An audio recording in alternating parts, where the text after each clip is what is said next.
All right, this is going to be something brief on First Corinthians chapter 15, verse 24. Where it talks about the end, and also it talks about the time of delivery of the kingdom to the Father. A lot of people, of course, this is an eschatological test, but however, people would like to, many people today often appeal to this text to talk about a yet future to us event because they believe that uh, a time is going to come when the Lord will descend and he will, as with the dispensationalists, he is going to rapture the church from the earth. And others believe that it will be at a time when, grave vaults are going to be opened and there's going to be a biological, reconstitution of decomposed body. And they are going to fly out of their vaults, grave vaults, and meet the Lord in the literal air. And they believe that this has not yet come because they believe the end, that is the telos, as stated in the text or as found in the text, is one which pertains to end time or end of time. But often, more often, we try to point this out to people that the Bible never stated anything like that. There's nothing called end of time or end time in the Bible. The Bible is silent on it because the Bible rather talks about the world without end. In Ephesians chapter number 3, verse 21, it says that to him be glory in the church from generation to generation, world without end. And so you cannot have end time in the world without end. You can also consider texts like Ecclesiastes chapter number 1, verse 4, which says that generation comes, the generation goes. However, this earth abides forever. So you cannot have, and also, with regards to or in connection with the reign of Christ and the kingdom of God, which is a current reality here on earth. In Isaiah chapter number 9 and verse 7, it says that of the increase of his government, there will be no end. And in terms of his reign, also he reigns forever. Daniel chapter number 2, verse 44 and verse 45. And also Luke chapter number 1, verse 32 and verse 33. So what we are trying to say is that you cannot have end time in the world or in the kingdom or in the reign of Christ, which has no end. So that is just by the way. So that is why the Bible is silent on that idea of end time or end of time. But if you care to know, that phrase was imposed upon the Bible by the Catholic. It is Catholicism. It was one of the catechism. Okay, that is where that term was coined. To impose upon the Catholic Church. But that has nothing to do with the scriptures. The Bible is silent on that. All right. So what it means that the end, as stated here, has nothing to do with end time or end of time, but rather it is what we call the time of the end. And it is one which is specifically limited to uh, covenant end of Israel. Okay, because in Matthew chapter number 24, verse uh, verse 14, Jesus Christ stated that the end will come after the gospel has been proclaimed to all creation, to all the world, and so on and so forth. Then the end will come. So the end specifically will come after the promulgation of the gospel to the then known world in the first century. But this is a feat. Paul said that it was achieved or attained in the first century. So when you read Romans chapter number 1, verse 8, Romans chapter number 16, verse 25, 26, and Romans chapter number 10, verse 18, and I believe Colossians chapter number 1, verse 5 and 6, and Colossians chapter number 1, verse 23.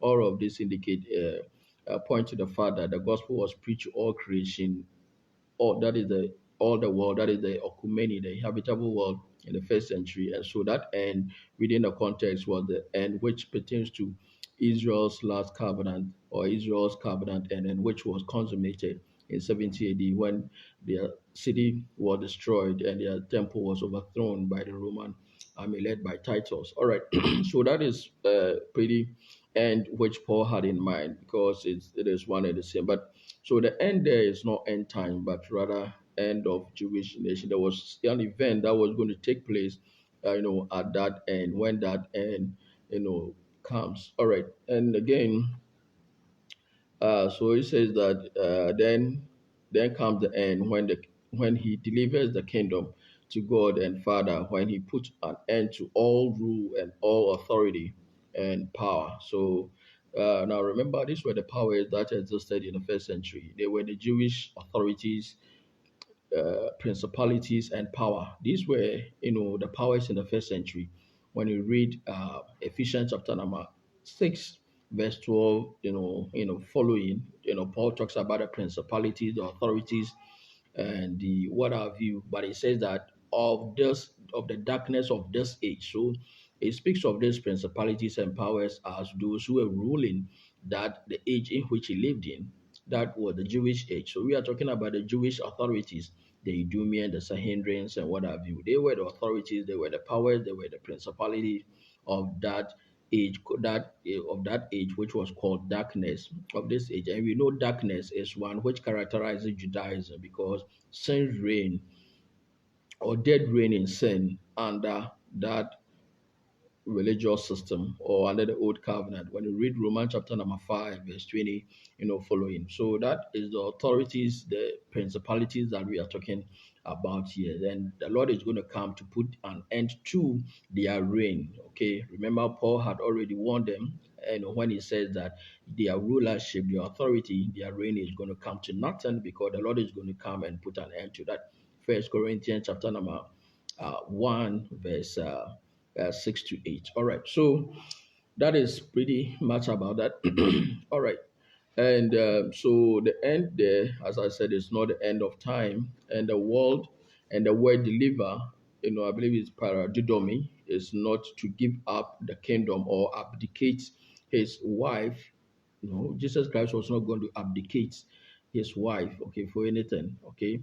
But it means to deliver it from the status in which it has, fallen, right? That is the meaning of to deliver. It was going to uh, deliver the kingdom from that stuff, from the status in which it has fallen. Back in, I believe, First Samuel chapter number 8, verse 7 and 8. Remember when it says that when Israel demanded a king like all the nations around them. So he says that give us a king like all the nations around us, and that we may serve him. And in so doing, they rejected the will of God, who was their king and reigned over them. So what Jesus Christ came to do was to restore that reign back to the Father, so that the people will serve God instead of trying to be like all the nations, instead of being like all the nations. So what is Christ came to do is to restore, but to restore that reign back to God. But Paul stated that the time of the consummation of this restoration, the time when that reign is restored back to God, is when Jerusalem is destroyed. Hebrews chapter number 9, verse 8 to verse 8 to 10. We also have this the time of restoration of the kingdom in first Act chapter number 1, verse 6 to verse 6, 7, I believe. And also in Act chapter number 3, verse 18, 19 following. But the time of the restoration of all things correspond with the time of the fulfillment of all things written. Of course, that occurred in 70 AD in Luke chapter number 21, verse 20 to 22. So the time in which the restoration, was fulfilled was when Jerusalem was destroyed, according to Hebrew chapter number 9, verse 8 to 10. That was also the time when the kingdom will be restored to God, when the reign, when authority, the rulership, the reign, and everything will be restored to God. So that is what Jesus Christ basically came to accomplish. Okay, so but remember, even Satan tried to tempt Jesus with that. When he says that all the kingdoms of this world, of course, that is the world in the first century, all the kingdoms of this world, will be given. Will excuse me, all the kingdom of this world I will give you if you fall down and worship me. So in essence, what what deliver up the kingdom was is the putting down of all the enemies, because he says he must reign. First Corinthians 15 says that he must reign until all the enemies have been put under his feet. And when all enemies were put under his feet, that was when the Lord became Lord of Lords and Kings of Kings. Okay. And that was the time he descended, in this temple. Okay, it says that there are some standing here which shall not taste death till they see me come, in my kingdom. That coming, of course, was the parousia, was the second coming of Christ. But it says that that coming will take place before some or all of you standing here have all died. So that coming was the time when his enemies were destroyed, when rulers, principalities, authority were destroyed. Those who were ruling the world in the first century, the Jewish world, they were destroyed in 70 AD. That was the time the Lord defeated his enemy. When Paul said in, I believe, Philippians chapter number 3, that many have become the enemy of the cross, he wasn't talking about people living in 2025, but he was talking about people who were restraining, his mandate of taking the gospel to the Gentiles in order that they may be saved. Okay, in First Thessalonians chapter number 2, verse 13 to 16, Paul says that the Jews have become, those who killed the Messiah and killed the prophet. Of course, the Jews, Judah was responsible for killing the prophet in First Kings chapter number 19, verse 10 to 9, I believe, and also Matthew chapter number 23, verse 31 to 39. They were responsible for that. So it says that they were the, many have become the enemy of the cross. So and how did they become enemy? The cross, perhaps represented salvation. So there were people who were restraining the Gentiles from, from coming, you know, to the light of Christ. And Isaiah stated that the kings of the Gentiles will also come to his light. I believe Isaiah chapter number 60, thereabout.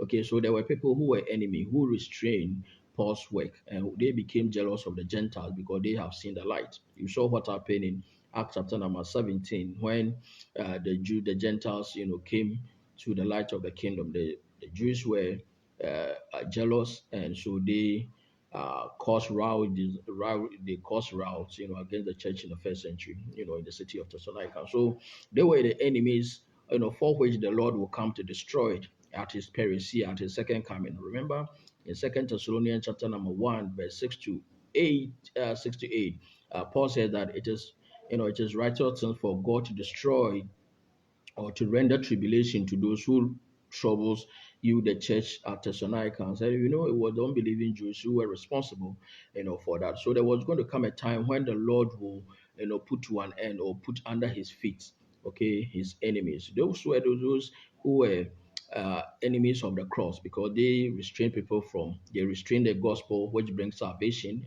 Romans chapter number 1, verse 16, 17. I am not ashamed of the gospel of God or Christ because one, it is one which brings salvation. So they, by intercepting the work and disrupting the work of the apostles who were charged to preach the gospel to all the nation, Matthew chapter number 28, they were trying to restrain salvation to the people. So they were the enemies of the cross in the first century, upon whom the Lord will come to destroy it, and that destruction did occur in 70 AD. So Paul said in First Thessalonians chapter number 2, he said that, look, it was the Jews, they have become, responsible for killing the prophet, and they do not please any man, and they were contrary to all men because they have restrained them from, reaching out the gospel to the Gentiles. And for this reason, the wrath of God has come to them to the uttermost. So the Lord was going to come, to unleash his wrath against the unbelieving Jews who restrained and disrupted the work of the apostle through persecution, tribulation, and affliction, and so on and so forth. All right. So that was a situation that was to take place, the time when the Lord returns. He's going to destroy all these enemies, and of course that did occur in 70 AD. So when you read Revelation chapter number 11, verse 15, John also has stated or said something like that in Revelation chapter number 15, verse 11. Excuse me, Revelation chapter number 11, right? Revelation chapter number 11, verse 15. Let's see. It says that. So talking about the time of the putting down of enemies, so that he become Lord of all and in all God. Okay, it says that then the seventh angel sounded, and there were loud voices in heaven saying that the kingdoms of this world have become the kingdom of our Lord and of his Christ, and he shall reign forever and ever. That was the time of the putting down of the enemies of the enemies of Christ. Okay, and so he says that that was the time, that was the sounding of the last trumpet, the seventh trumpet, of which Isaiah stated that that would take place in connection with the fall of Jerusalem in 70 AD. Isaiah chapter number 27, verse 9 to 13. That was the time of the sounding of the eschatological trumpet, the last trumpet, of course, which also correspond with the reception of the kingdom and the coming of the Lord also in the kingdom. All of this eschatological program did occur in 70 AD, because in Luke chapter number 21, verse 27, you see the clouds coming of the Lord. Then we see the time of the resurrection in verse 28. And then in verse 31, the time of the kingdom. And it says that all these things will take place, before that generation of all died in verse 32. So all these things, did take place in the 70 AD. So it was the time of the end, the time of the judgment. It was the time the kingdom had been delivered back, okay, to the Father, so that both the Son and the Father reign together, as we see in Revelation chapter number 22. Revelation chapter number 21, where the throne of God and the Lamb is in it. They were in the new heaven and the new earth, they reigning together. I believe Revelation chapter number 21, verse 20 to 22. So you can look it up. And so that is basically that is the meaning of the end, and that is the meaning of the to deliver the kingdom to the Father. Okay, it doesn't mean abdication. Is it that it is the neither does it deny the Father receiving the kingdom. The reception of the kingdom by the Father was the time of the restoration of his reign, okay, which Israel had rejected in First Samuel chapter number 8. So Christ came to restore that reign. And so here in Revelation chapter number 21, we see both of them, reigning together. And so today he has become all, that is Father, Son, and the Holy Spirit. They have become all, and in all, that is the Gentiles and the Jews, or Israel, the Jews and the Gentiles becoming one in the Lord, through the kingdom. So this is how we have to understand it. And I believe it did some good, to you. Submit again.